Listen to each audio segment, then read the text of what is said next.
Hi everyone, hoy os traigo 4 libros que me leí antes de verano, pero creo que no os los he traído, así que hoy os los muestro. Empezamos. I'm sorry, but I'm free. Don't tell me what to be. Every day I write unfinished symphonies. I'm sorry, but I'm free. Bienvenidos a mi canal Encarni Reading the World Forever. Como os decía, 4 libros que sí que había grabado vídeo durante el periodo que no me encontré bien. Lo había intentado, creo que lo grabé 2 veces este vídeo, pero al final pues las fuerzas me pudieron, no consideraba que no estaba bien grabado y bueno, cuando uno no se encuentra bien pues tiene que tomar decisiones de parar las máquinas y recuperarse, y así fue lo que hice. Pero mi memoria me jugó una mala pasada y es que pensaba que yo este vídeo lo había subido, pero buscando y rebuscando pues al final llegué a la conclusión que no, que lo había grabado. Evidentemente lo había eliminado porque no lo consideraba pues eso, una grabación correcta y eso. Y ahora os traigo estos 4 libros. Son, como os decía, si os lo he dicho, porque estoy grabando muy de mañana y no tengo tanta energía. Yo soy como el conejito de Duracell, que me voy cargando conforme van pasando las horas. El primer libro que os hablaré fue un libro que, bueno, de cuyo autor no había leído aún nada. No es otro que Bartleby el escribiente, una historia de Wall Street, escrito por Herman Melville, autor de Moby Dick. Yo no he leído nada de él, como os decía, y en un futuro me gustaría leer Moby Dick, pero de momento no está en mi futuro más cercano. El libro que me leí fue una edición en catalán, editorial La L Geminada, y bueno, ya os dejaré alguna foto de alguna de las ediciones en castellano. Este relato es un relato que lo podíamos considerar sencillo, lineal, aparentemente sencillo, pero a la vez tiene algo que nos atrapa y que nos hace querer seguir leyendo. Era un relato que se publicó por entregas a mediados del siglo XIX, como tantos otros en aquella época. Por eso que quizás también tenga ese punto que la historia te atrapa, ¿no? Te deja en vilo y esperando el desenlace de la historia. Y aquí nos encontramos un abogado en Wall Street, un abogado muy fuera de lo común, muy atípico.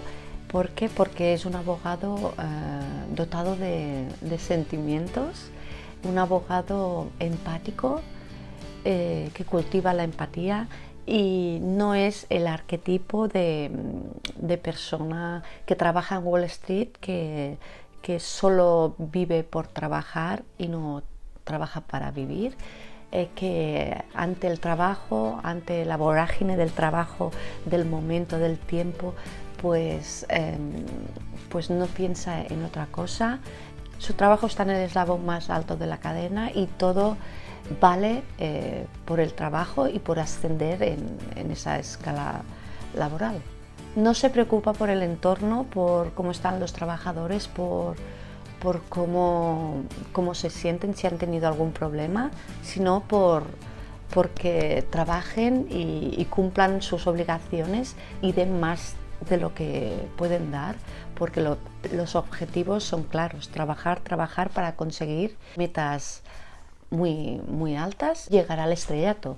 Aquí nos encontramos también otro protagonista que da nombre al relato. Bartleby es un escribiente muy peculiar y característico también. En unos primeros momentos él va realizando sus tareas, pero llega un momento que se vuelve cada vez más apático. Este escribiente depende del abogado, de nuestro abogado, y poco a poco decide pues que no va a hacer el trabajo para el cual se le paga. Poco a poco decide no entrar en este ciclo rueda cerrada de la vorágine del trabajo, y su respuesta es preferiría no hacerlo. Y con esta frase vamos entrando o vamos intentando comprender el por qué esta actitud, por qué se comporta de esta manera. Es algo, una decisión, es una información que nosotros queremos tener y por eso queremos seguir leyendo para obtener la información y así como también la desea obtener el abogado. Decía que es un abogado atípico porque también en ese sentido muestra mucha empatía, mucha resiliencia, porque ante la actitud del escribiente no deja de ser empático, no pierde los nervios, por el contrario quiere adivinar qué le pasa, qué le sucede a esta persona, quiere ir más allá. Estos dos personajes son diferentes al resto de mortales que trabajan en Wall Street, que el día a día les lleva a no pensar lo que tienen a su alrededor. Ellos dos son una crítica a esa sociedad que se cierra en banda a los sentimientos, que se cierra en banda a las emociones, a saber más de las personas, a descubrir lo que esta mente nos puede llegar a ocasionar, un bloqueo, un estado de depresión, de angustia, etc. Y el abogado en todo momento intenta ayudar a Bartleby. Aquí entra un poco el tema del remordimiento, de saber si está haciendo lo correcto, entrar en la mente de otra persona, cuáles son sus penas, hasta que nos llega un final inesperado. El desenlace es inesperado y dramático. Estos dos personajes son un claro ejemplo de cómo la sociedad antepone la razón a los sentimientos. Encontré este relato brillante por su sencillez, pero a la vez por su complejidad, igual que lo es la mente humana, ¿no? El autor coge el nombre de Bartleby de un síndrome, el síndrome de Bartleby. Hace referencia al silencio literario del escritor, un silencio voluntario causado por diferentes motivos. El segundo libro es Adiós Kabul, está publicado por Círculo Rojo y es de Ana García Salas. Aquí Ana nos muestra un personaje principal, un adolescente que por motivos de trabajo de sus padres tiene que abandonar su ciudad y acompañar a sus padres a un nuevo destino, a Kabul. Aquí conocerá a una nueva amiga, a una adolescente, a Aisha, y a través de los ojos de Aisha conoceremos tanto nosotros como el protagonista Dani, conoceremos pues la cultura afganesa, su historia, sus tradiciones. Estos dos personajes vivirán una experiencia amarga que les marcará la vida y se sitúan en el Afganistán del 2020. Estos acontecimientos serán la subida al poder de los talibanes. Ana se documenta muy bien. Me gustó mucho conocer diferentes hechos y costumbres afganesas a través de estos personajes, pero sí que es verdad que diría que más que estos personajes son los protagonistas, pierden, creo, una parte del protagonismo y es la propia ciudad, es el propio país que pues sube al podio del protagonismo. Los personajes van perdiendo fuerza porque son los hechos, son la propia ciudad que adquieren el protagonismo. Es decir, que estos personajes principales, que considero yo principales, pasan a ser secundarios, pasan a un segundo plano. También es verdad que la novela es una novela corta y no da tiempo a desarrollar los personajes quizás tanto como me hubiera gustado. Como punto positivo diré que conforme va avanzando la novela, la trama va cogiendo fuerza. Así que si os gusta Afganistán, su historia y su cultura, quizás sea vuestro libro. El tercer libro del que os quiero hablar es un libro precioso, fue un regalo de una amiga. El libro es un libro de relatos y bueno, se titula Gitanas. Está escrito por Antonio Rodríguez e ilustrado por Sandra Carmona, de Ediciones El Genal, en colaboración con la librería Proteo. Son historias protagonizadas por gitanas. Está escrito por un gitano e ilustrado por una gitana. Esto aún le hace más especial. En el libro que os hablaba del pueblo de mi madre, también la escritora era gitana y hablaba sobre el pueblo gitano y la falta de referentes. Ahora hablo a nivel literario, hacen falta muchos referentes, pero yo me ciño al literario. Falta de referentes escritores, pero aparte, aún más, referentes escritoras. Aquí tenemos una ilustradora y un escritor. En estas historias se nos unen mitos, historias, tradiciones gitanas. Este libro ilustrado es un homenaje al pueblo gitano y a su cultura, pero a la vez es un homenaje a la evolución, o es un canto a la evolución, que no están reñidas la cultura, las tradiciones con el evolucionar. En cada uno de los cuentos, de las narraciones, se nos enseña parte del imaginario gitano. Nos encontramos 6 historias en las que las protagonistas son mujeres y, como no, gitanas. Mujeres gitanas con convicciones claras, firmes. Solo les queda 2 opciones a estas mujeres.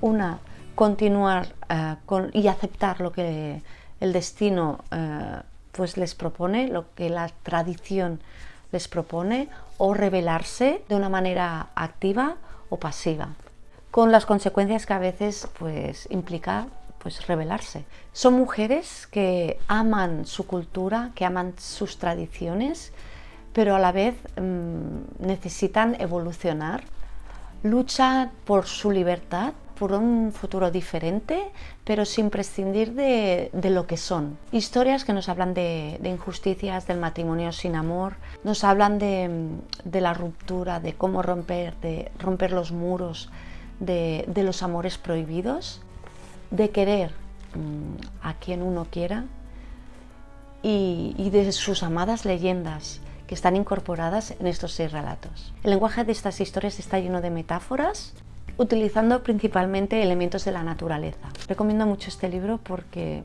me impactó y sobre todo por el pozo que te deja y los pensamientos que fluyen a partir de este libro. Si lo encuentro, pero es que diría que no está aquí, os dejo imágenes, si no quizás os haré un short del libro. El último libro que os quiero mostrar es un recopilatorio de poesía de poetas de Lisboa. De hecho, el título del libro es Poetas de Lisboa. Como punto negativo os diré que solo incorpora, si no recuerdo mal, a una poeta, como siempre sucede. Seguro que hay muchas poetas que me gustaría descubrir. Esta es una edición ilustrada y bilingüe. Este libro me lo regaló también la misma persona que me regaló el libro de Gitanas. Está publicado, os lo voy a leer, por la editorial Santarín Editor, traducido por María Mata e ilustrado por André Carrillo. Tiene un prólogo de Pedro Serra.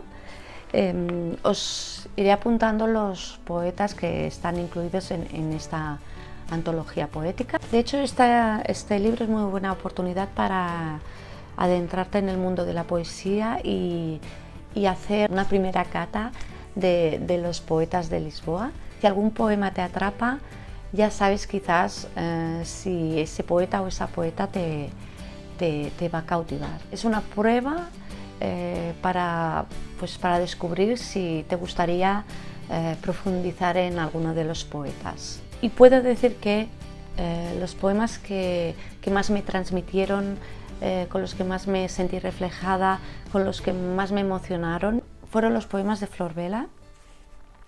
Curiosamente, la única mujer que aparece. Son los poemas que, como decía, que me han trasladado a esa poesía de la emoción, que traspasan las palabras, y las transforma. Es una poesía delicada. La antología poética abarca diferentes épocas de la literatura portuguesa y nos deleita con los fragmentos de las poesías más conocidas. Este libro fue comprado en una de las librerías más antiguas del mundo.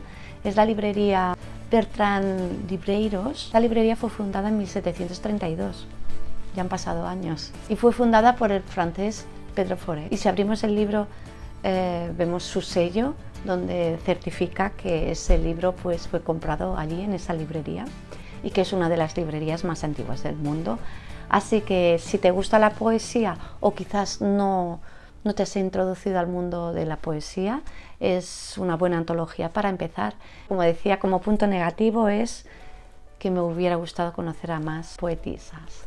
Y hasta aquí el vídeo de hoy. He estado muy sonriente, pero es que estoy muy cansada. He hecho un esfuerzo para grabar y espero que el esfuerzo merezca la pena. Espero que os guste el vídeo. Si conocías estos libros, me encantaría que me lo comentarais en comentarios, os respondo. Y bueno, espero que estéis bien de salud y nos vemos en otro vídeo. Así que bye bye, see ya.